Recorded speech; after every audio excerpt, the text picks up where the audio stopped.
안녕하세요. 저는 결혼한 지 3년 된 30대 남자입니다.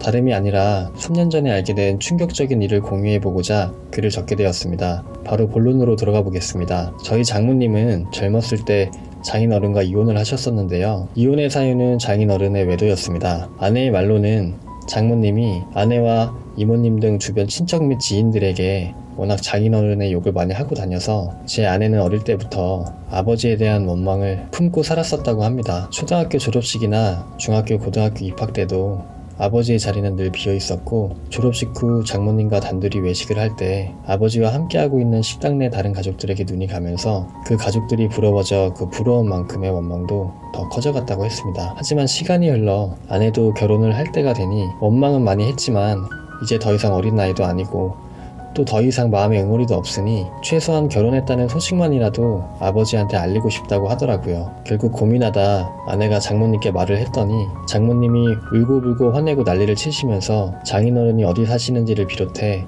장인어른에 대해 무엇 하나 알려주지 않으셨습니다. 장모님이 이혼한 게 아내가 초등학교 3학년 때라서 아버지에 대한 기억은 거의 없었지만 그래도 믿져야 본전이라고 아내는 어렴풋이나마 기억나는 아버지 본가에 가보겠다고 했습니다. 장인어른을 찾으러 가는 길에 아내는 아버지가 이미 이사를 가셨거나 혹은 아프시거나 안 좋은 일이 있다면 어떻게 해야 하냐며 차 옆자리에서 정말 많이 긴장을 하고 있었습니다. 손을 잡았더니 손이 살짝 부들부들 떨리며 엄청 차가웠던 기억이 나네요. 그렇게 약 3시간가량을 운전해 장인어른의 옛 본가에 도착을 했습니다. 도착을 하고서도 아내는 차에서 쉽게 내리지 못하고 있었는데 저도 그런 아내의 모습을 보자 갑자기 긴장이 되기 시작했습니다. 무슨 말을 해야 할까? 진짜 안 좋은 일이 있다면 어떻게 해야 할까? 장모님 말씀대로 정말 나쁜 사람이라 아내에게 더 큰 상처를 주면 어떻게 할까? 이런저런 생각에 긴장도 되고 머리도 아파와 저는 차에서 내려 아직 끊지 못한 담배를 한 대 피우고 있었습니다. 장인어른이 아직 그곳에 살고 계신지 안 계신지 그것도 모르는 채로요. 그런데 그때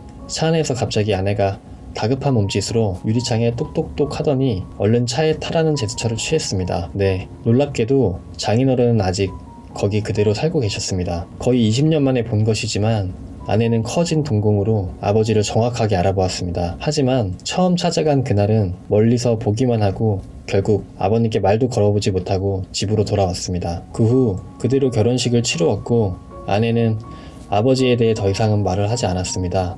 그렇게 결혼하고 2달여가 흘렀을 쯤 역시 가보자 라는 아내의 말에 저는 아무 말 없이 아내의 손을 꼭 잡아주며 장인어른을 다시 찾아갔습니다. 굉장히 어색하고 어려울 거라 생각했지만 예상외로 뭔가 감동의 재회. 저희 부부는 장인어른의 엄청난 환대를 받았습니다. 장인어른은 깊게 주름진 얼굴로 웃는 것인지 우는 것인지 모를 소리를 내시며 단번에 딸을 알아보시고는 제 아내의 손을 덥석 잡으셨습니다. 그리고 그때 처음으로 사건의 진상을 알았습니다.